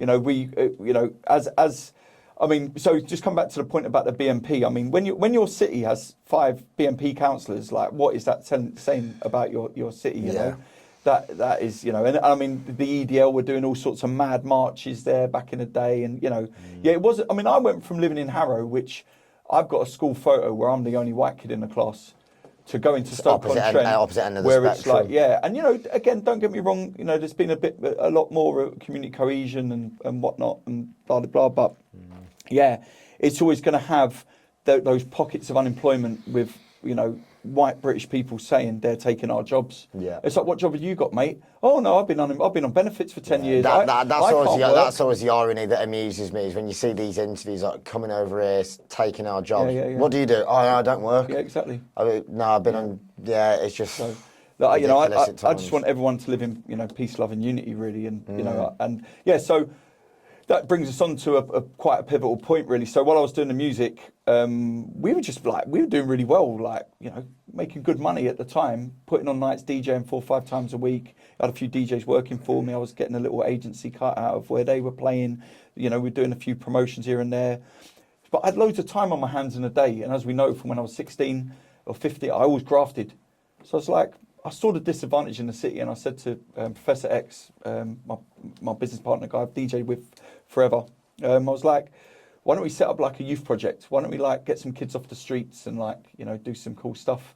So we set this youth project up called Unity, and it was originally called Unity, Uniting People Through Music, because again, for me, it was always something that would bring people together. And Unity, for me, being that naughty kid, Unity was a record shop in London, which I always wanted to go to, and I always aspired to want to go to and like, you know, just see those DJs and just collect the flyers. And it was just a special place for me as a kid. I had a Unity record bag as my school bag. So, yeah, so we called it Unity, and we started this youth project and just got these kids off the streets, and it was just incredible. Like, we just set a set of decks up and like get all the kids MCing, and like all the lads would be passing the mic round. And then as it was almost like a youth club, a bit like, not too dissimilar to this studio space here. Yeah. You know, obviously a bit bigger in this room, or a lot bigger in this room, but you know, yeah, it was cool. And then we started to get loads of girls turning up. It was like, why loads of girls turn up? Do they want to sing or MC? They were coming because the boys were there. So then I was like, okay, maybe we need to put on some youth activities for the girls. Anyway, so we were just doing this out of our own pocket. It wasn't expensive. We were only hiring a studio for a bit. Then we started to get involved in like community funding. So things like Big Lottery, Vodafone, who were based in Stoke-on-Trent, gave us £10,000 to set up our first, what we call Creative Academy. That's nice. So it was a place where kids could come and learn Photoshop and learn how to make music, like Ableton or Logic, learn how to DJ, stuff like that. So they did that, and then Robbie Williams gave us £30,000 from his charitable trust. That's amazing. To set up a youth club. So we basically set 3 nights a week up where kids could come. Because again, we recognised not everyone had a computer at home, and at this time, not even everyone had Wi-Fi. You know, people didn't have iPhones back then. Yeah. So it was a safe space where kids could come and learn and be tutored and even do their homework, or even just like use the computer and email themselves something. Yeah. So we set that up, and that was rolling. And then, like, we got approached to set up a what they call alternative provision. So that's basically a school where kids could come that were kicked out of school. So if you were a naughty kid like me, basically, you would go to this school. It's not quite a pupil referral unit, which is a little bit more hardcore. This is a more flexible option where kids could come out of school a couple of days a week, and they'd pay us to, like, educate them. So they'd give us, like, 50, 60 quid a day. And if we had 10 kids, that was 500 quid a day. We were able to pay each teacher or practitioner and hire the space, you know, to do it. So that started snowballing, and it got that busy and that good. We got asked to register as an Ofsted registered independent school. That's nice. So Professor X, whose name's Israel, he kind of became the head teacher. And like, if you would have said to him like 10 years earlier, you know you're going to be head teacher of a school, he'd be like, what? No chance. So around about this time as well, we also set up a care business. So my ex-wife, she used to work for a care company, and I was like, well, I've got this school. Why don't we set up a care home? She's like, oh, no, we can't do that. Like, it's too stressful. It costs too much money. I was like, let's just try. So we literally threw everything at this to make it happen, and we set up our first children's home. So a children's home in modern day is not like what you'd think, like 20 kids all into this kind of institutional environment. A children's home in 2025 is basically a 4 or 5 bedroom house where 3 children live together. Like smaller settings, a lot more like a family. So you'll have staff that will come for 2 days, go home another. So you'd have like 3 shifts, and it'd have 2 staff two staff that work 2 days on, 4 days off. It's the best kind of environment I can imagine. Because I mean, like growing up without making it about myself, I live like 20 different places, and whenever you struggle to actually feel like you're in a home, when it feels less institutionalised, it's probably whilst they're still developing mentally, and obviously, sadly, a lot of them have probably experienced a lot of childhood trauma. That's the best environment for them to be in, where they actually feel like they're part of a family unit. Yeah, we looked after some children who had suffered, and we looked after a child that the dad had killed the mum. You know, so imagine what happened in that poor lad said, you know, and he didn't want to go to foster care. He just said, oh, no, I don't want to replace my family. Like, I want to live in an environment that's safe, but still I can detach myself from it. You know, we looked after kids that had been tied up, hog-tied basically by their parents, left by the front door, like while they just cracked on and took drugs. Terrible, isn't it? So yeah, lots of sexual abuse, sexual exploitation. You know, people using young girls to courier drugs. You know, all sorts of bad stuff. So yeah, we just acted as a safe place for kids. So imagine that as a rewarding feeling, like internally, like giving back to kids that obviously have been through. It's the perfect business because it was, so with Unity we had the social enterprise, so the charitable side of what we did. Then we had the education side, and then we had the care side. So the care side and the education side were private businesses, which we owned. The other side, that was totally charitable. We never took a penny out of that. But obviously, what happened with music was I was like, look, this is getting a bit, what we started in the day as a bit of a, give back to the community kind of thing, has now snowballed into something which is like, I've got 30 people working for me. I can't be out DJing 5 nights a week, getting in at 3 a.m. and being up for it at 9 a.m. I'm a grafter, but I'm not I can't work that hard. So that's when I had to leave DJing behind. So I had to leave DJing behind in probably 2012. So yeah, just over 10 years ago. And threw myself at Unity as a business, delivering education to kids that had struggled to be educated in mainstream, delivering care to children that had been abused, neglected, had suffered childhood trauma, as you say, and then running this charitable enterprise as well. And alongside that, I was also a city councillor. So I was a member of the Labour Party because, the Labour Party should support the disadvantaged communities, support the pensioners, support the disadvantaged. So yeah, It doesn't feel like that so much anymore. Yeah, I mean, but again, my thoughts and feelings on that is that the Tory government will run the country for a period of time, fuck it up royally, and then Labour get voted in, and then Labour just get all the backlash because we're tidying up the mess, and then they get sick of it. And, it's back to Tories again. And then the Tories say, well, Labour fucked it up. Well, actually, if you look at what you did, I mean, look, no one could have fucked the government or the country up more than Boris Johnson holding Corona parties and, all this, all of this, Feels like it even dates back to, when I finished school, it was the coalition, David Cameron. Let's be honest, it's been pretty much 15 years. The thing is, I'm not right wing, I'm not left wing, I'm not liberal. For me, it's like good politics is good politics, being fair to everyone in the country, redistributing wealth, just actually running things so that everything is fair for everyone from all different kinds of backgrounds. But it's not a coincidence, look at some of the politics over the last 15 years. And like you say, some of the level of corruption that was going on during COVID, it's just it's baffling beyond belief. Yeah. But. So here we are now, and it looks like I seriously think the reform will get in next, which I think is going to be a bad move for the country. I think that as well. Because for me again, I'm not. Look, I'm left of centre, if you like. I believe that people who need support should get support, especially people like pensioners that have worked all their lives for the country, people that have been through things like the World Wars and stuff like that.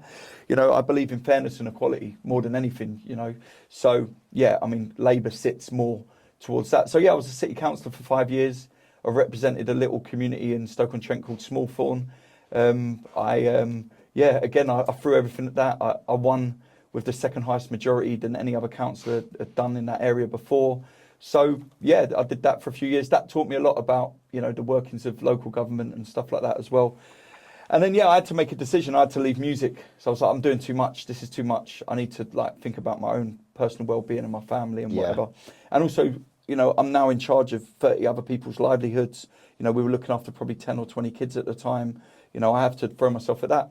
So for 10 years, from 2009 to 2019, we basically grew the biggest independent provider of social care and education in the West Midlands. And we had 14 houses, 44 children live with us, 180 staff, a school, And we had a charitable project as well, which was being run that was delivering a £300,000 big lottery grant that was trying to stop kids getting kicked out of school. So people are like, why are you doing that? Because like, surely you make money when kids get kicked out of school. I was like, listen, there's plenty of kids to go around. And you know what? If we can stop one coming into us, then no problem. Yeah, that's good. It was almost like putting a burger van outside, a burger van giving out free burgers outside the front of McDonald's. Yeah. It was the stupidest business plan ever. But look, we were busy anyway. And as you say, it was like, granted, don't get me wrong, we did very well out of it financially, but it wasn't through a lot of risk, a lot of investment, a lot of hard work, blood, sweat and tears to get there. And, you know, again, it's kind of an industry that can get easily attacked. So at the moment, recently in the government, they'd be like, oh, these people shouldn't be making all this money out of children's residential social care. Well, I'm like, okay then. So cut the funding, pay the providers less. What's going to happen? You see what happens. The standards will drop significantly. But the biggest joke is, you know, all the roads. The government pays for all the roads, yeah. So no one moans when these tarmacking companies and these civil engineering companies they're making far more money than us. We make about a 23% profit margin. And the backhanders that are going on during COVID. You know, I mean, I don't know about contracts being given out. Yeah, look, I don't know about favours for you know, I can't comment on that. But all I do know is that a 23% profit margin, which is less than a restaurant, less than a clothes shop, you know, surely leave us alone, pay us what we need to be paid, let us deliver a high quality level of care. Yeah. So that's what we did. And in 2019, I sold it. So we sold the business, and it was like, right, you can retire. The deal was worth £21 million. You don't ever have to work again. You can go anywhere in the world. Well done. See you later.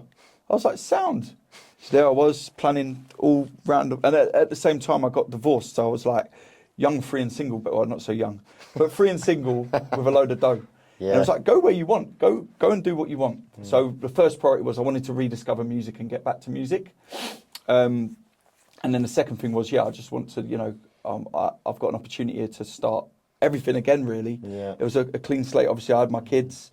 But yeah, it was about kind of a new journey. It's really interesting. Obviously, Rue was the last guest on, and his journey in different ways is quite similar to yours, where humble background, did really well in business. It was only then later on in life where, you know, full respect, through blood, sweat and tears, years of hard graft in another industry, did well financially, and it then leaves you in more of a secure position to then rediscover your passion. Because the reality is, I'm sure we've spoken about it before, like, to do music full time, it's not easy. If you don't come from a privileged background, most people obviously have to work full time in order to make ends meet. Yeah. And it's like, well, usually then you either get the evenings if you're lucky, or the weekends. Obviously, it's not a cheap passion to pursue by any means. I don't know anyone who can have a full-time job and be a DJ and producer.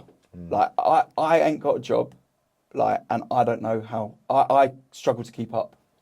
Like, don't get me wrong, I've come a long way in the last 3 years since I've been back at it. But again, I reckon I'm probably 100 grand in.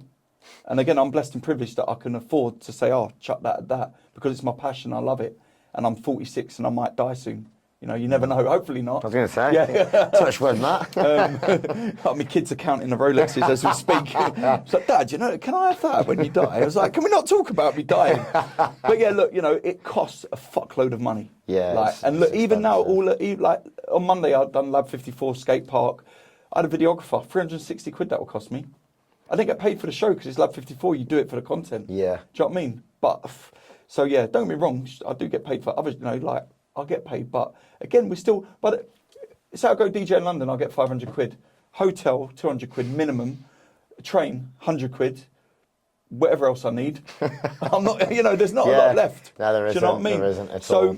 So yeah, I totally agree. I mean, look at Guy Burns. Like, he has to hold it down, running the restaurant or whatever. Yeah. With the most talented producers that I know.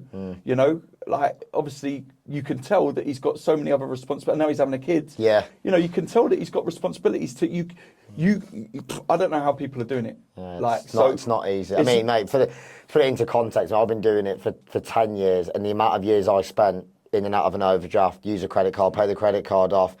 And it's like, I think if you don't come from a privileged background, the reality is, for the large majority, it's like you're constantly yo-yoing between just about keeping your head above water. But don't get me wrong, you know, the way I describe it, it's a bit like the bloke that sells his company and then, like, he's dead passionate about cycling and he goes and sponsors like a cycling team. I'm just backing myself. Yeah. You know, but yeah, it's not cheap. You know, videography, visuals, branding, like merchandise that I do because I love it. Engineers fees, studio fees, you know, flights, this, that, and the other. You know, yeah, it is hard graft. So, yeah, you know, that was the plan. December 2019. Right, let's go. Where are we going? I was in Vietnam in February, and I remember seeing a news article about coronavirus. Yeah. And I was thinking that'd be all right. I'm forever the optimist. Yeah. Fucking hell, 6 weeks later, I was locked in my house. 2 weeks after that, the company that I just sold rang me and said, can you come back to work? Because we just need a bit of help steadying the ship. Like, I was like, well, yeah, fuck it. I can't do anything. So, yeah, I'll just come back for 10 weeks. Mad period. I was working in invoice finance at the time, and one of the sales guys, one of their clients was based in China, and he was the only one in the boardroom saying, this isn't looking good. It was the classic, nah, it's just another foot and mouth disease, this and that. It's not that major. And I'm sure we were on tour with Hannah Once at the time. We were in Dublin, and Flash Mob was meant to play, and he was in South America. And he was like, nah, this isn't looking good at all. And it was a mad period of time. Yeah, crazy. That was mad period of so time. yeah, I ended up locked in my house for a bit. So this whole dream of rediscovering music was put on hold. But then the next summer, like Ibiza kind of opened up. And then, so I got a villa. I rented a villa in Ibiza for the summer, paid it all up front. And I was going to get a sound system, decks. I was just going to sort out all my music and then just go again. Anyway, that lasted a month because they kept changing the rules on when people could come and go. Yeah. And so, like, obviously my kids were coming to me 2 weeks here, 2 weeks there, and it was just fucked. So, yeah, so that kind of threw out the window. That just kind of ticked along. I mean, I mentioned earlier in the podcast, Scott Garcia, Fenn, Spoonie, people like that. I mean, I'm quite blessed now that those people that were heroes to me as a kid on that tape pack. I mean, Spoonie's my mate. I play golf with him. You know, he featured one of my tracks on his BBC Two radio show as track of the week the other week. And, like, you know, I could ring Spoonie up anytime, have a conversation with him. DJ Fenn from Ramsey and Fenn, a good pal of mine, came to my wedding. I've done tracks with him. You know, we've just done an official Love Bug remix that we're just looking to work out how we're going to get that out. And Scott Garcia, who made It's a London Thing, one of the most iconic UK garage tracks. Again, good mate of mine. Started helping him with It's a London Thing, which is his brand, his night in London. We did a few boat parties. I helped to bankroll some of them, and just, you know, we just had a bit of fun. You know, so I was playing garage, and I was going under my other DJ name at the time, which was Blondie. Because I started DJing. My first DJ gig, I had long bleached blonde hair. Don't ask me why. I told you I was a bit of a mad. I thought you resembled the Heart of Glass singer back in the day, mate. I was a bit of a madhead, as I say, as a kid. So I had long blonde hair, and the MC said, "Yeah, Blondie." So I was like, "Yeah, that would be my DJ name." So yeah, originally I was called Blondie. And yeah, we just done a few parties, and then he said to me, "Do you want to come to Ibiza?" I was like, "Yeah, okay, potentially. Yeah, I'll come." So he was DJing at Ibiza Rocks. So it was that time at the airport, so if you remember a couple of years ago, where the queues were going out the door at Manchester Airport and stuff like that, because they couldn't get staff after the back of COVID. So yeah, I got to the airport. I was hungover because I'd been out all weekend.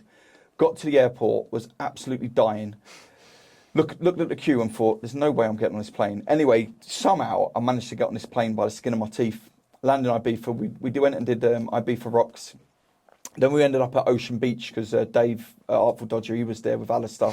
So I went to Characters there. Yeah, Alistair kept grabbing my dick. I don't know, like, what. We've had them a few times at the club, and Alistair he's a character. I heard he stopped drinking, but I hope he hasn't, because he's wild. Yeah. But he DJ'd in Stoke once, so I had to kick him out. I was like, mate, you're going to have to go home now. I need to go to bed. Anyway, but good guys. So we went to see them, had a great night. And then we went up to see my mate Andy, who owns Plastic. So Plastic, everyone will probably remember it from being on the roundabout by the Egg. Everyone went in there. I mean, Andy Matthews, he's like that, you know, the host with the most, you know. He's just amazing at like looking after you when you're in there. And loads of people go there. So went in there. DJ Q was in there at the time as well, actually. I think a few of the Kiss people were in there or something. Anyway, there was this girl sitting over in the corner, like, with long blonde hair. And I said to Scott, I said, like, I swear that's Sam Divine, because like for a lot of my, like, apart from about 2012 to 2013, where I kind of dipped my toe into like that kind of shuffling era and like that deep tech house. her Archies yeah. Like, you know, that kind of like just a G-Shock, no Rolex back there. Julio Bashmore, you know, that kind of vibe. Yeah. House wasn't really like I've been going to Ibiza for 20 years. The only club I had ever been to was Pikes. Because it was in the hotel where I was staying, I'd never been to any of these big clubs. I'd just never been. I went to Ushuaia. We used to go to Ushuaia in the day when we had a table or Ocean Beach, but I just wasn't into going to these clubs. But so I kind of knew who she was because she's quite recognisable. And obviously she was married to Hatcher previously, and he was obviously quite big on the garage and dubstep scene. Yeah. So I knew who he was. By default, I kind of knew who she was. I said to Scott, I swear that's her. He says, oh yeah, it is. So Scott went over talking to her. I don't know, about half an hour later, I went over, started talking to her. And then, I was like, as I was talking to her, probably about half an hour in, I just thought, actually, I'm going to crack on to you. So, I You felt you just connected straight away. Yeah, we were just talking. Talking. And I think because she wasn't held in any, on a pedestal. She wasn't a pedestal oh my God, it's an amazing house DJ that I've met. Just on a level. I didn't give a fuck who she was. Yeah. That's the best way, and I think she probably appreciated that more. But as it turns out, when we connect on Instagram, the amount of mutual friends we've got, it's like, how do we not know each other? Anyway, how she ended up in there was because she was friends with Andy Matthews as well.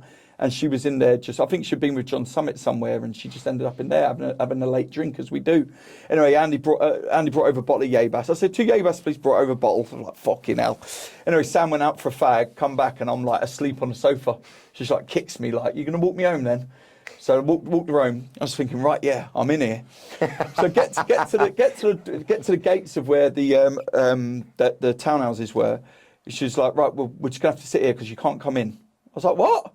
So fucking hell, sat on a step for 4 hours. Yeah. So she kept going in to have a piss and coming back, and we were just talking, and we almost had having a bit of a sound clash. But she was playing me a song that she liked, I was playing her a song that I liked, and I was just opening her. So kind of the house music that I liked was more like Floating Points or people it's not house music, but Actress, electronic music. So Actress, Zombie, people that were making kind of crossover music into house, but wasn't quite house. And then obviously she was playing me stuff that she liked.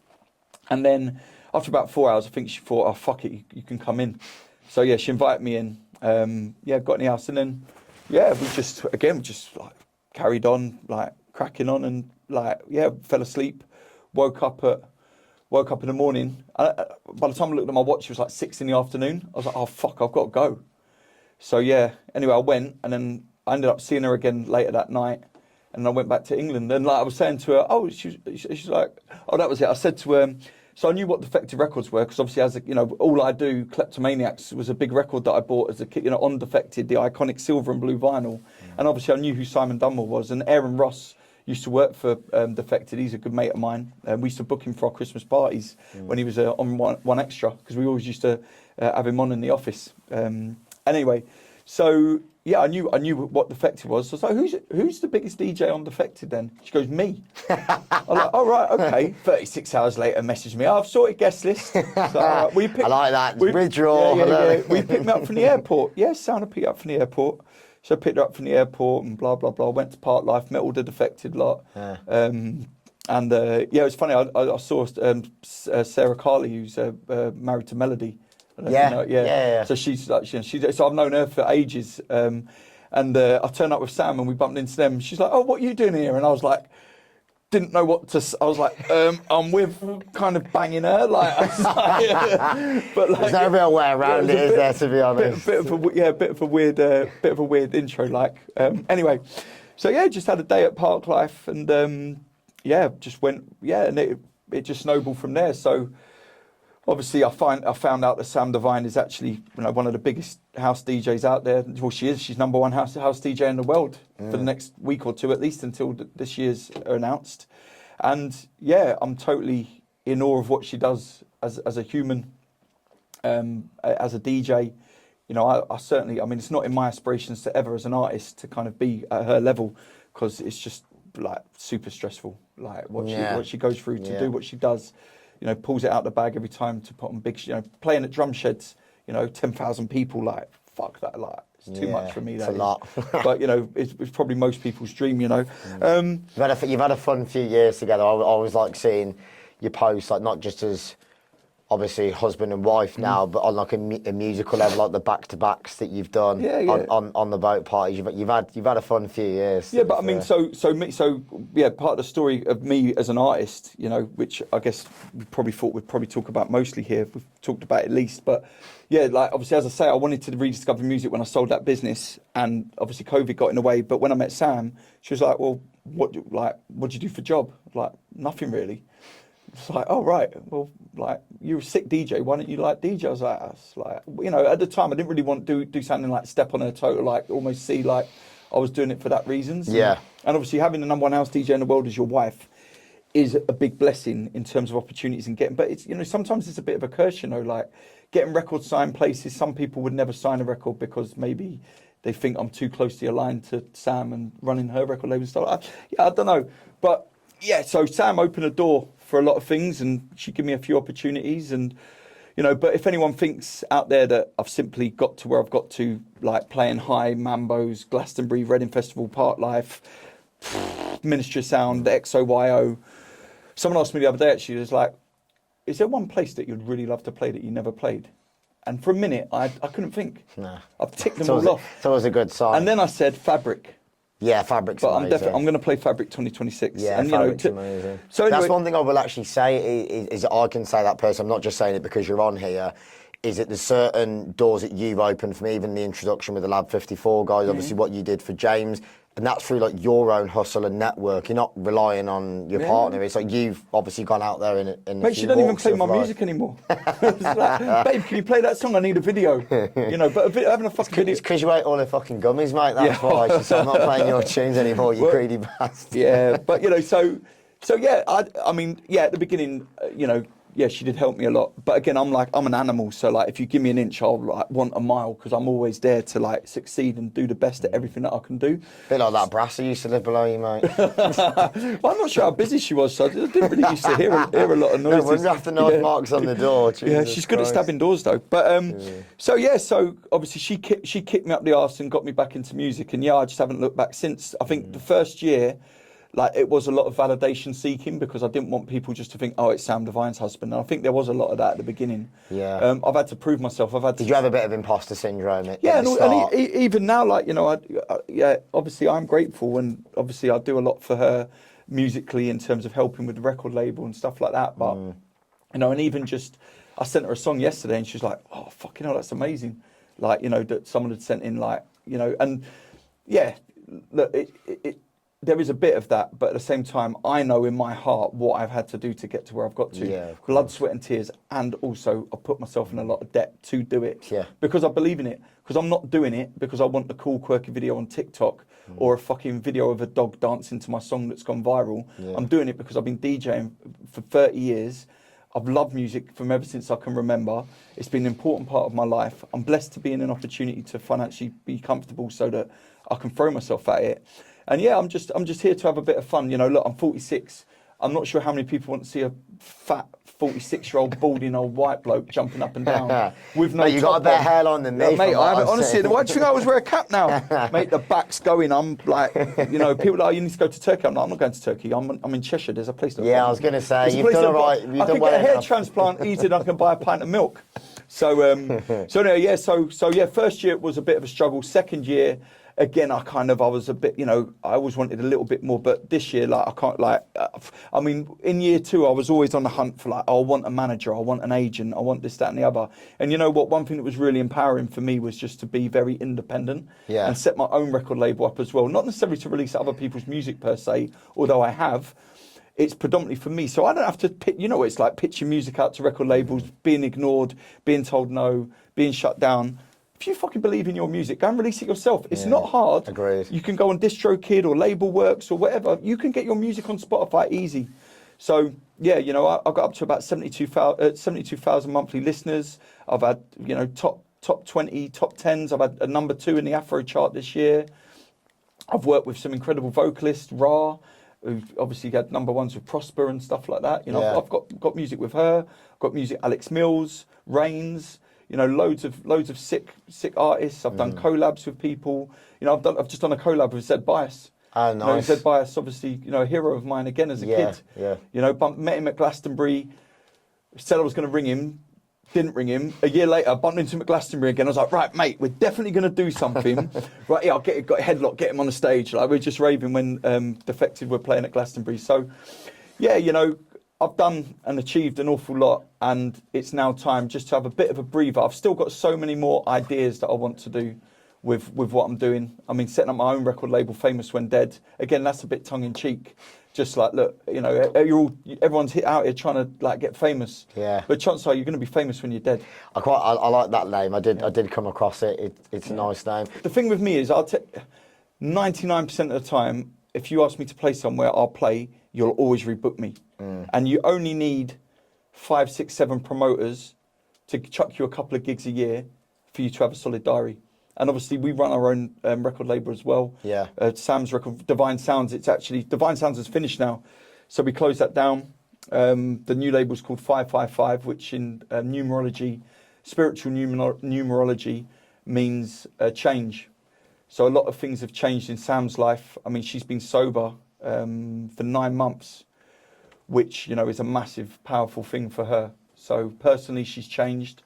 The record label, the sound, the house music spectrum has changed. Where we are playing with house music now to where we were 10 years ago, totally different. So we think that 555 is a good representation and quite a cool brand that we want to, you know, put a lot of effort into events, music.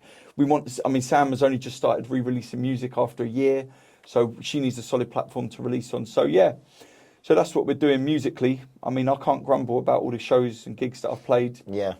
And I can't complain about, you know, what I've done musically.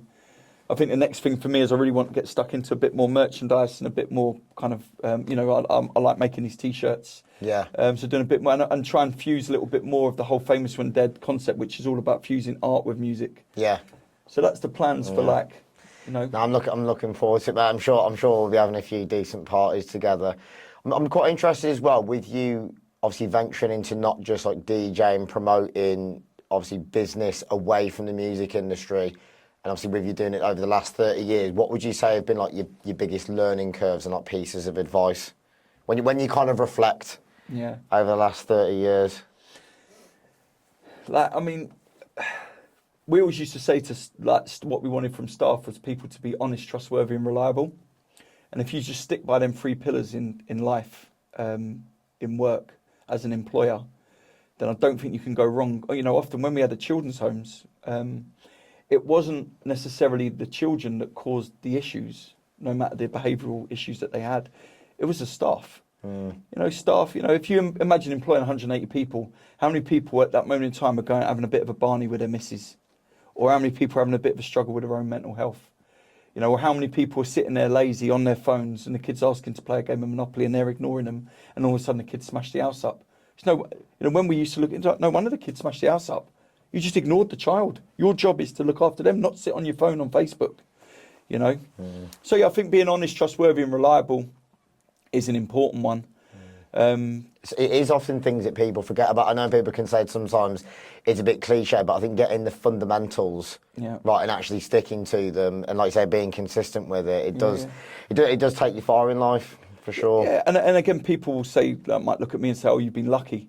It's like, well, you create your own luck. I'll tell you what, the harder you work, the more luck you create. Funny how lucky you get, isn't it? If you sit there doing nothing and sometimes wallowing in self-pity. I know sometimes, you know, people come from difficult backgrounds and, you know, sometimes bad cards that get dealt can impact people in different ways. However, it's like, you know, the reality is for the large majority of us, you have to graft. And I know as part of that you have to make some right calls as well along the way to get to the right outcomes. But yeah, like you say, it's funny, isn't it, how lucky you can get when you keep grafting day in, day out, years on years. If we wouldn't have taken a chance to set that youth project up in the day to get those kids off the streets in Stoke-on-Trent just for a bit of fun, then I wouldn't be sitting here now. Yeah. Nice. I would just be...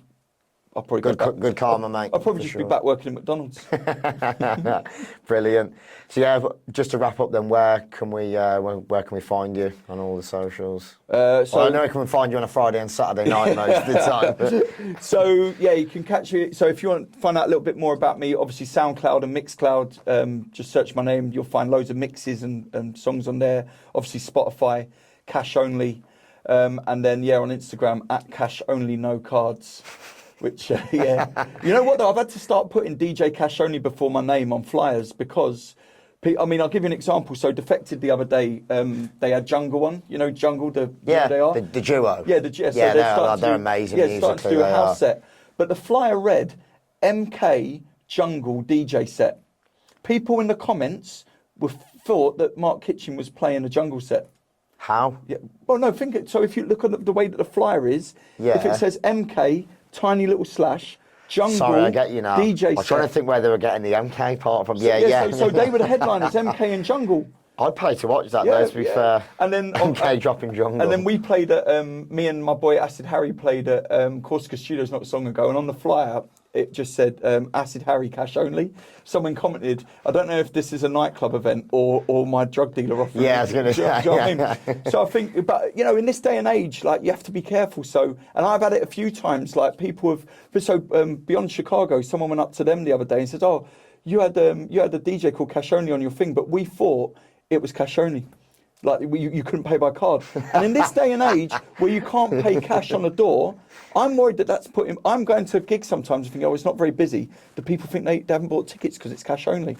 That's I've class, I've started putting, unless it's a big flyer where you're in the mixer, I've started putting DJ Cash Only on it because, like, you know, you don't want like cripple yourself like before you've even started through, you know, being a ticket seller and not even selling a ticket because they can't. How the fuck am I going to pay cash? Yeah, I like that. It's a nice way to round off, mate, for sure. But yeah, thank you All very right, much top for coming man, on, thanks mate. for the invite. Appreciate it. All right, Thank you big very up. much. Cheers. Nice one.